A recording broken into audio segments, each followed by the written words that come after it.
Kakalabas lang ni Teresa at nagring na naman ang intercom niya na nakakonect sa table nito. Ano na naman kayong sasabihin nito? Kakalabas niya lang eh. Bakit Teresa? Sir, nandito na si Miss Monica Ledesma. Okay, let her in. Sama ko boss ha? Pagkasabi nito'y pinatay na kaagad ang intercom. Anong bang sabi nun? Sasama daw siya saan? Napaisip tuloy siya.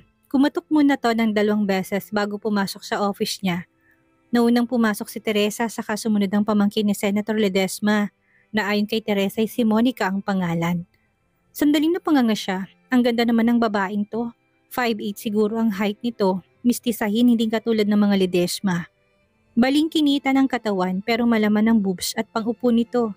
Naka-pencil cut skirt ito na above the knee at black crop top na medyo kitang pusod na pinatungan ng off-white din na blazer na terno sa skirt nito. Good morning Sir Kevin, bati nito sa kanya saka siya nagising sa pagkatulala. Hi. I believe you are Senator Ledesma's niece. Yes po sir, I'm Monica Ledesma. Inangat nitong kamay para makipagkamay sa kanya. Tinanggap niya naman yon. Nice to meet you Monica.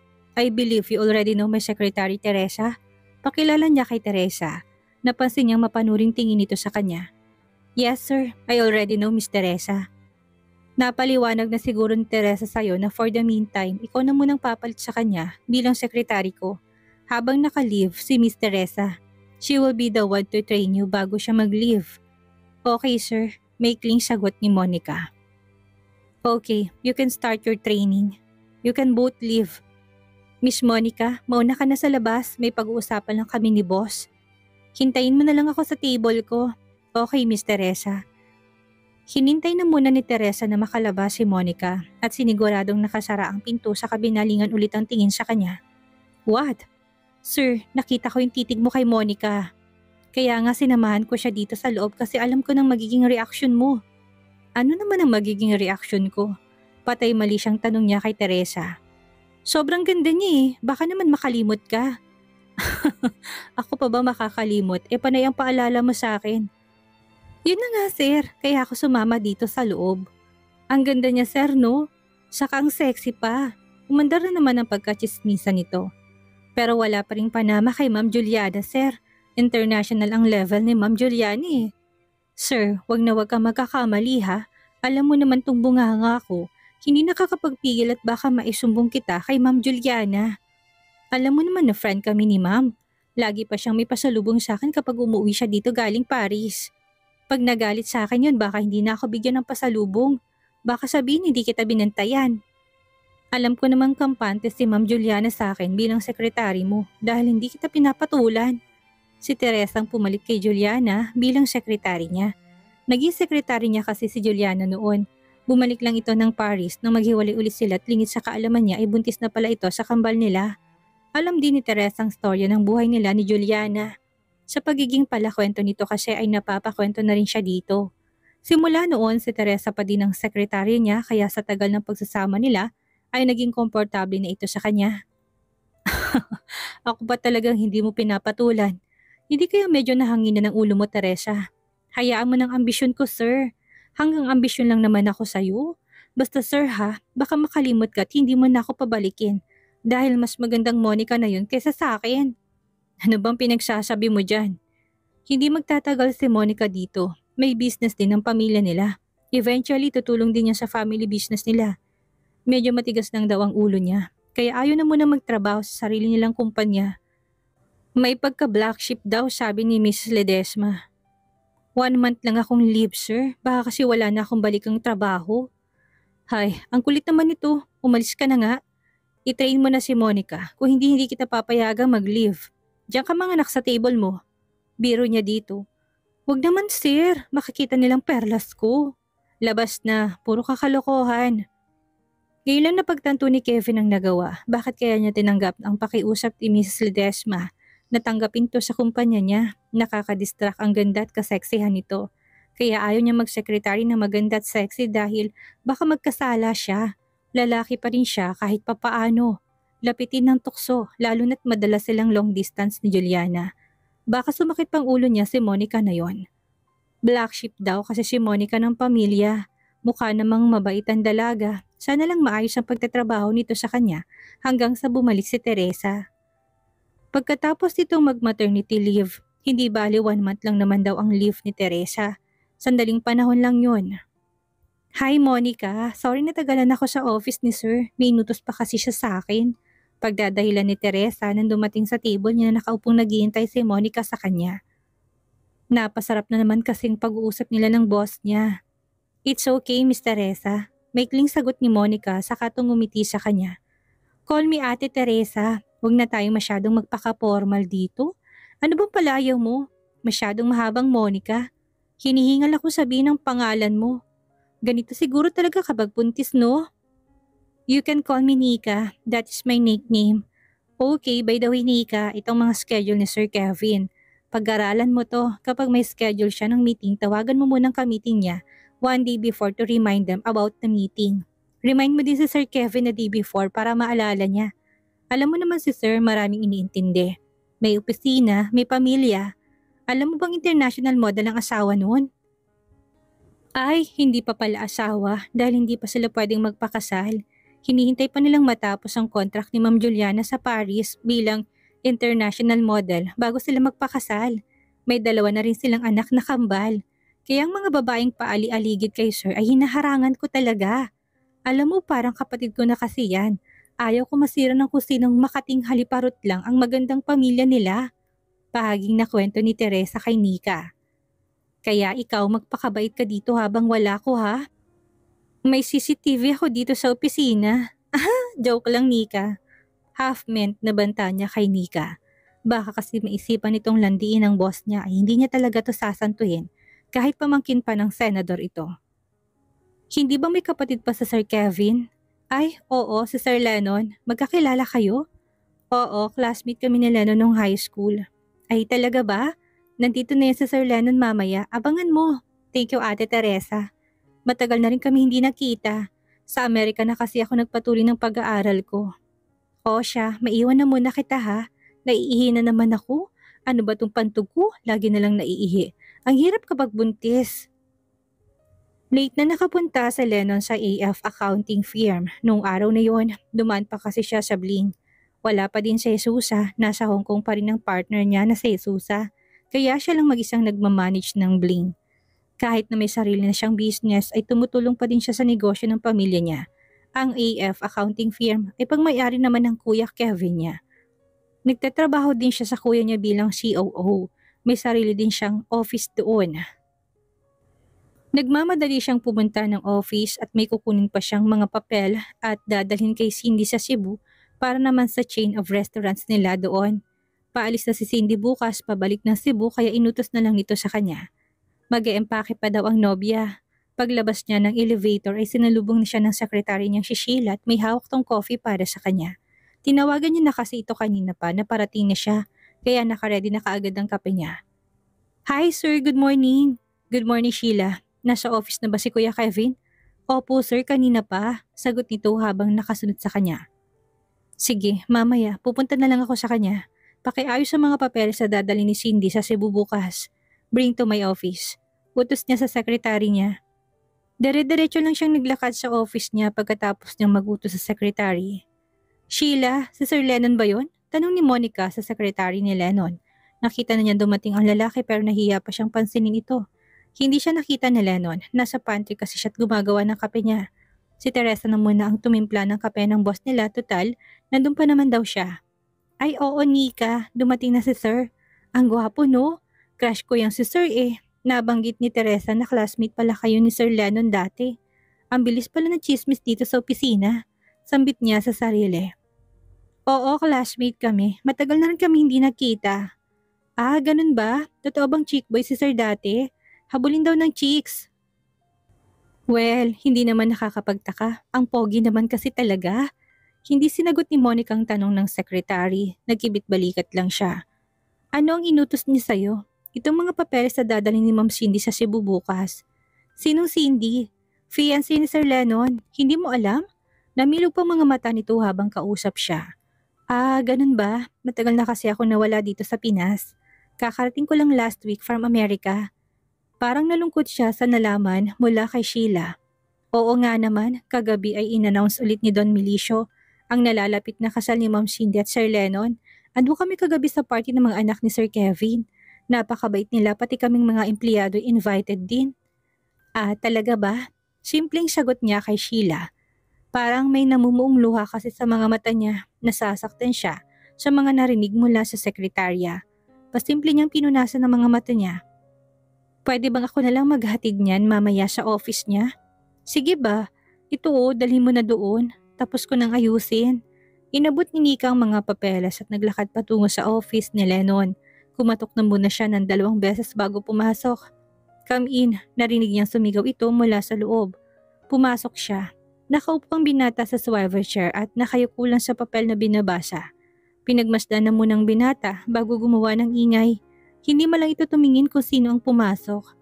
Malamang akala nito si Sheila. Inayos niya na munang damit bago magsalita. How are you, lover boy? Ngiting sabi ni Nika. Biglang napangat sa Lennon ng muka. Sandaling nagtamang kanilang mga mata. Nakita niyang sobrang gulat sa mukha nito. Parang nakakita to ng multo. Walang sino man sa kanilang gustong magbasag ng katahimikan. Hi Nika, what are you doing here? How are you? Nautal na sabi ni Lennon.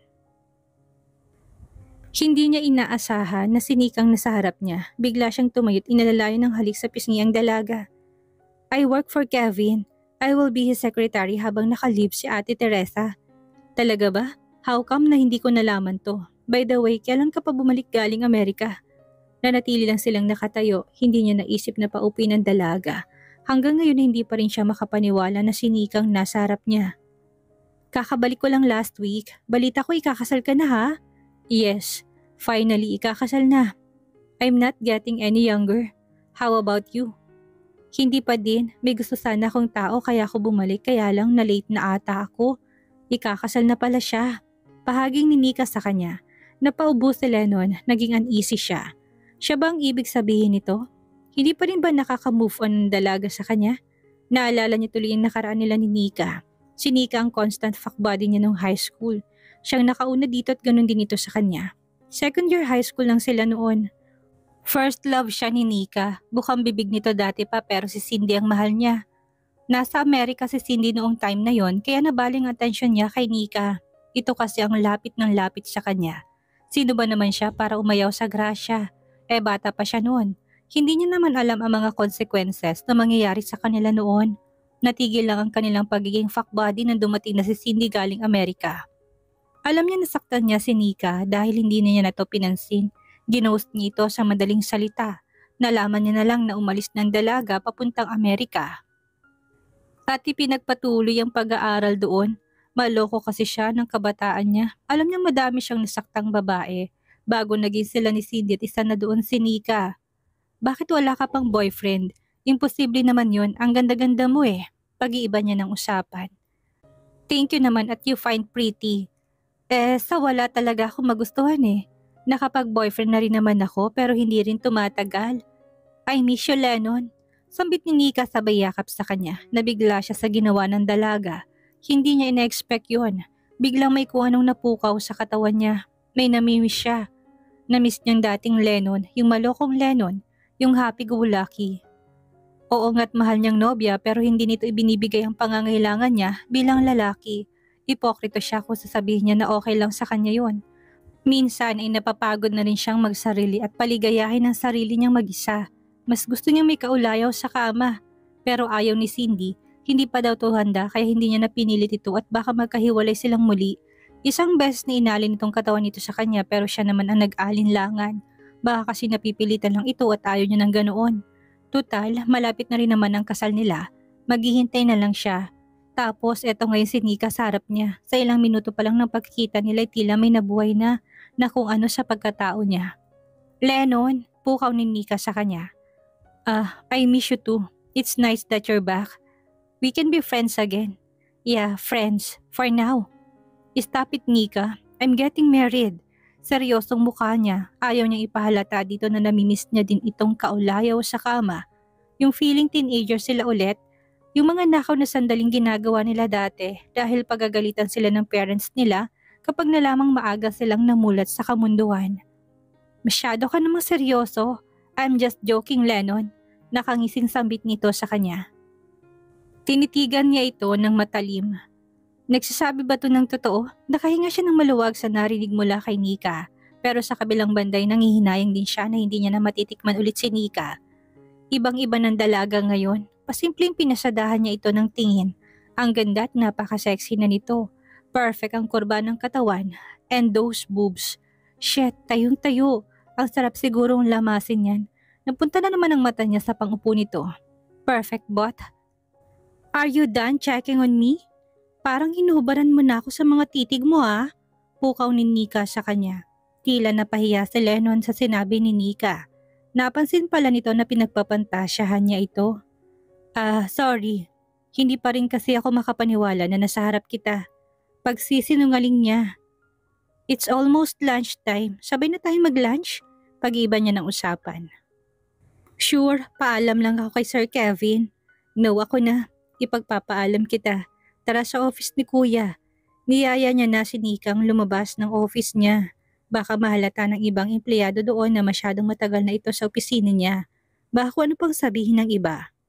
Bakit parang guilty na kaagad siya? Wala naman silang ginagawa ni Nika. Wala pa. Stop it, Lennon. Stop it. Galit niya sa sarili. Mauna ka na. Kukunin ko lang palang cellphone ko sa table. Saad ni Lennon. Tumango lang si Nika bilang sagot sa kanya. Magkasunod silang naglalakad papunta sa office ni Kevin. Nauna si Nika sa kanya. Pasimpleng tingin niya ang puwetan nito na parang nag-anyaya kung maglakad. Napakalambot na mga kilos nito. Hindi tulad noong high school sila na medyo patpatin pa. Pero ngayon ang ganda at ang sexy ni Nika. Parang manika. Shit. Parang tinitigasan na ata ako. Masyado na ata akong tigang at makakita lang ng sexing babae ay tinatamaan agad ako ng libog. Ano ba itong mga nasa isip ko? Pinapahirapan ko lang ang sarili ko. Ayan tuloy nagising si Manoy. Ang sakit pa naman sa puso nito. Erase, erase. Sambit sa sarili para iwaksi ang kamunduhang pumapasok sa utak niya. Nakarating na sila sa office ni Kevin. Nagpatiuna na siya para buksan ng pinto para sa kanilang dalawa ni Nika. Hey Kuya, bati ni Lennon kay Kevin pagpasok nila sa office. Kasama niya si Monica. Lennon, ang bilis mo namang makaamoy. Paano mo nalamang may magandang dilag dito sa office? Biro ni Kevin sa kanya sabay ngiti kay Monica. Sinabi ni Ate Juliana sa akin, balikan chow niya dito. Namuti itong bigla na marinig ang pangalan ng nobya. Gago ka talaga. Tiklop ka kaagad no. Marinig lang ang pangalan ni Ate Juliana. Namuti agad. Shut up. Balik ni Kevin sa kanya. Inalalayan niya si Nika para umupo sa sofa na nandoon sa opisina ni Kevin. Saka tumabi siya dito ng upo. Hindi siya masyadong nagdikit ng upo dito. Naiilang pa din siya kay Monica. Magkakilala na kami ni Nika dati pa. Classmates kami noong high school. Bakit hindi ko alam na dito siya magtatrabaho? Tanong niya sa kuya niya. Pinakiusap ni Mrs. Ledesma sa akin kagabi kung pwede daw mag-work dito si Monica. Busy ka kay Cindy kaya hindi mo na alam ang mga nangyayari kagabi. Sumulyap siya kay Nika. Nag-ibang ekspresyon ng mukha nito. Napansin niyang hindi ito komportable kapag nababanggit ang nobya niya. Ay, oo nga pala. Tito mo pala si Senator Ledesma, Nika. Nakalimutan ko. Pag iba niya ng kwento, lahat naman ng tungkol sa akin ay kinalimutan mo. Balik nito sa kanya. Nagulat siya sa sagot ni Monica. Napatingin siya sa kuya Kevin niya. Baka mahalata nito na may nakaraan sila ng dalaga. Parang lahat kasi na sinasabi ni Nika ay may double meaning na silang dalawa lang ay nagkakaintindihan. Mabuti na lang at hindi masyadong pinansin ni Kevin ang sinabi ni Nika. Napahinga siya ng maluwag.